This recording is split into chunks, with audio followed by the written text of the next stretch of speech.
Bismillahirrahmanirrahim. Assalamualaikum ya Habib. Saya mau bertanya tentang masalah sebentar lagi kita akan memasuki bulan Ramadan, di mana bulan Ramadan ini diturunkannya Al-Quran. Sehingga apa saja keutamaan orang yang membaca Al-Quran di bulan Ramadan ini? Alhamdulillah, terima kasih banyak-banyak. Mudah-mudahan ya, dengan kedatangan bulan yang penuh dengan rahmat ini, yang penuh dengan barakah ini, yang kita namakan nanti insya-Allah bulan Ramadan Al-Mubarak, ya, negara-negara apabila mendengar dan apabila masuk bulan Ramadan ini masing-masing berbangga-bangga besar semua dengan bilang Ramadan Al-Mubarak, Ramadan Al-Mubarak. Jadi apa yang perlu kita apabila berada dalam bulan Ramadan yang mulia ini, janganlah kita sia-siakan. Inilah peluang yang paling banyak selagi kita dipanjangkan oleh Allah Ta'ala umur kita, kesihatan kita. Jadi kita banyak buat baik banyak kepada Allah Subhanahu Wa Ta'ala. Jadi amalan-amalan yang sangat afdal, yang sangat mulia. Bukanlah tak boleh baca yang lain, boleh. Tetapi janganlah kita tinggalkan Al-Quran ini. Kerana hadis Rasulullah mengenai Al-Quran ini cukup banyak. Ini Al-Quran saja yang dapat menolong kepada kita dan amalan-amalan yang salih. Harta kekayaan kita tak dapat tolong nanti di hari akhirat. Satu pun tak ada. Jadi ambillah kemuliaan daripada hadis Rasulullah sallallahu alaihi wasallam pada hari ini daripada Sayyidina Uthman bin Affan radhiyallahu anhu, anin Nabi sallallahu alaihi wasallam qala khairukum man ta'allama al-Quran wa 'allamahu. Rawal Bukhari wa Muslim. Hadis ini diriwayatkan oleh muttafaqun alaih al-Imam Bukhari dan Imam Muslim. Khairukum, sebaik-baik kamu, man ta'allama al-Quran wa 'allamahu. Dia belajar membaca Al-Quran. Dia mempertinggikan bacaan-bacaan Al-Qurannya. Dia sering membaca Al-Quran dan lepas dia membaca mana-mana ayat-ayat yang dia tahu, dia mengajar. Dia terangkan ini kelebihannya, ini kelebihannya, ini kelebihannya. Jadi itulah pasal apa bacaan buku-buku yang lain belum tahu lagi. Ini dah tentu 100% punya. Ini adalah kalamullah. Jadi kita jangan sia-siakanlah ya. Jangan sia-siakan dalam bulan Ramadan ini. Bacalah sekurang-kurangnya 1 juz ataupun surah-surah yang tertentu, ataupun berapa muka safhah. Satu hari kita boleh baca 5 muka, 4 muka, ataupun kita baca surah Yasin ataupun surah apa kita baca. Jangan kita kosongkan masa kita dengan tanpa ada amalan membaca Al-Quran. Jadi kita penuhkan yang satu. Dan kelebihannya pula ya, Allah Subhanahu Wa Ta'ala telah menerangkan kepada Rasulullah sallallahu alaihi wasallam, dan Rasulullah menerangkan kelebihan Al-Quran ini luar biasa. Sebagaimana kata dalam hadisnya daripada Abdullah bin Mas'ud radhiyallahu anhu qala Rasulullah sallallahu alaihi wasallam, man qara'a harfan min kitabillah falahu bihi hasanah wal hasanatu bi 'ashri amsalha la aqulu alif lam mim harfun walakin alifun harfun wa lamun harfun wa mimun harfun. Rawah al-Imam At-Tirmizi wa qala hadis hasan sahih. Jadi ini kelebihannya. Kita membaca Al-Quran ni dikira huruf macam alif, ba, ta. Satu alif tu ada pahala. Jadi man qara'a harfan, satu huruf daripada Al-Quran, baginya pahala berapa? Kebaikan. Satu kebaikan. Dan kebaikan dalam bulan Ramadan ini lebih besar, bertambah-tambah. Wal hasanatu bi 'ashri amsalha. Allah Taala gandakan kebaikan ini dengan 10 kali ganda. Dan kata Rasulullah sallallahu alaihi wasallam, la aku, dan aku tidak berkata alif lam mim ni kan 3 huruf, tetapi setiap huruf harfun, alif harfun, lam harfun, wa mim harfun. Dah berapa tu? Kalau 10 dah 30. Jadi kalau kita baca surah Yasin umpamanya, berapa tu huruf-huruf dalam surah Yasin dan surah-surah yang lain. Jadi khatamkanlah kalau boleh. Sebulan sekali ini kita adakan masa setengah jam, 1 jam. Ya, waktu kita kalau yang ada masa je lah. Tapi kalau kita tak cakap, dia bilang dia sibuk dengan kerja.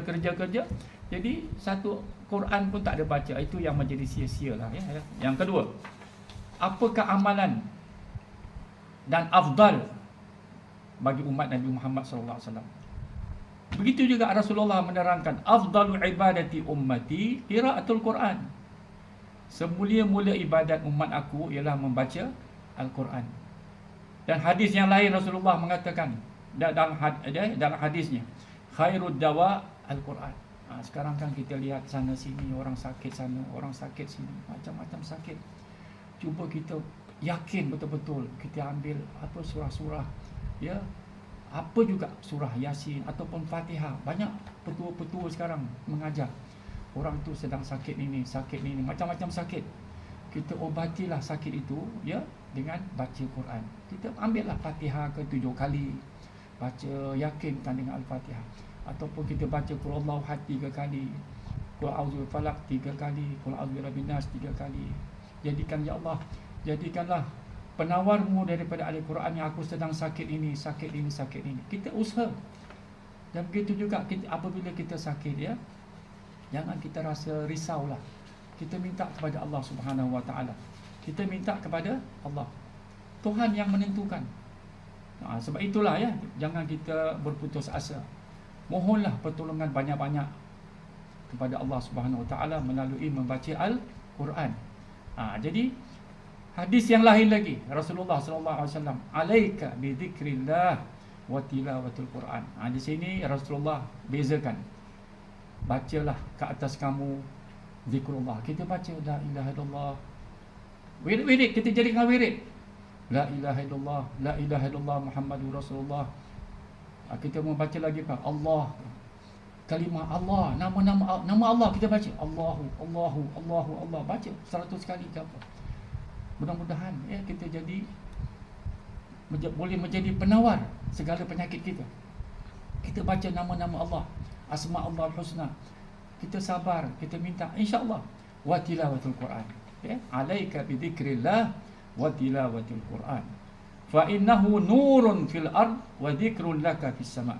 Kerana orang yang baca Quran, orang yang zikrullah ini nanti mendapat cahaya. Cahayanya nanti kita tak tahu.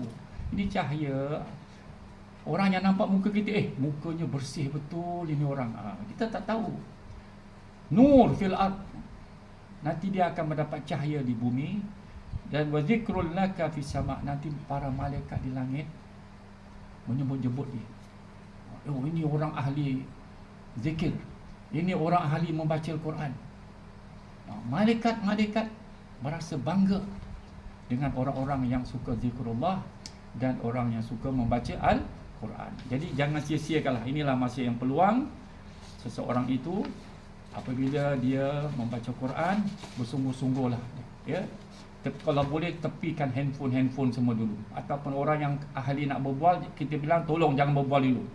Jadi ingatlah, ini kita baca ni, kita seolah-olah berhadapan dengan Allah Subhanahu Wa Taala. Dan pahala besar. Orang yang mendengar, dia tak berbual, dia dengar orang baca, pahala besar. Apa kata Rasulullah sallallahu alaihi wasallam dalam hadisnya? An Abi Hurairah radhiyallahu anhu anna Rasulullah sallallahu alaihi wasallam qala: Man istama'a ila ayatin min kitabillah kutibat lahu hasanah mudha'afah wa man talaha kanat lahu nuran yaumal qiyamah. Barang siapa yang mendengar daripada ayat-ayat Quran, dia jangan berbual. Orang tengah baca Quran, kita tutuplah kita punya handphone sekejap. Apalah salah? Ada apa pun kita stop dulu. 5 minit, 10 minit, takkanlah tak boleh. Kita stop, ya. Kita dengar, ya Allah, nikmatnya orang mendengar. Cuba perhatikan ada orang, ya, orang-orang kafir, ya, orang-orang yang bukan beragama Islam dekat negara apa, England ke, dekat Amerika. Kenapa diorang boleh masuk Islam? Ada sebahagiannya Allah Ta'ala telah bukakan mereka itu nur hidayah. Mereka mendengar Al-Quran, such a nice word, dia bilang. Diorang dengar itu kalimah luar biasa.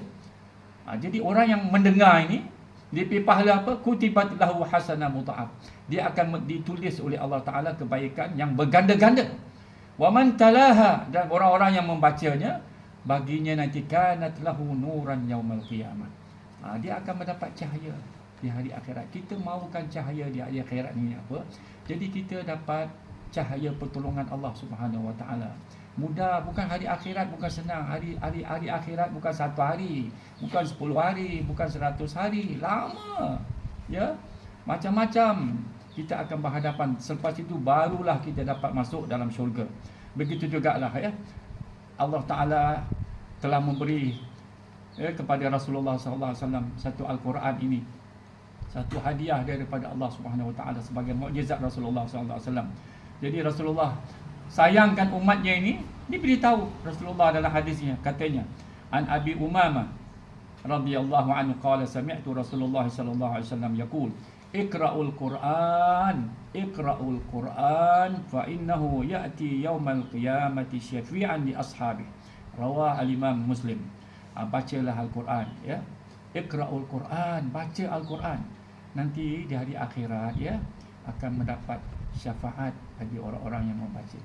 Tidak akan menjadi rugi. Al-Quran akan berhadapan bercakap. Macam suratul Muluk ya, kalau kita hafal, kita mati pun insya-Allah dengan yakin kita percaya kelebihan suratul Muluk. Dalam kubur kita tu suratul Muluk tu bercakap. Suratul Muluk menjadi kita punya saksi, bercakap dengan malaikat. Cukup indah kan? Jadi kita dalam seorang diri, bukan ada 2-3 orang sama-sama kita dalam kubur, melainkan amal soleh kita.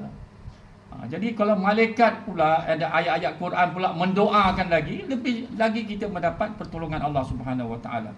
Ingatlah hadis-hadis yang lain mengenai Al-Quran. Ahlul Quran hum ahlullah wa khassatuhu. Ingat, orang-orang yang suka membaca Quran ini, dia adalah dalam jaminan Allah Subhanahu Wa Taala. Sekianlah saja ya pada hari ini mengenai Al-Quran. Maka janganlah kita lupa, hidupkanlah bulan Ramadan ini dengan membaca Al-Quran seberapa yang kita boleh.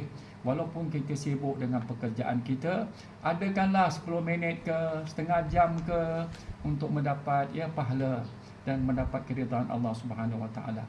Sekian saja. Wassalamualaikum warahmatullahi wabarakatuh.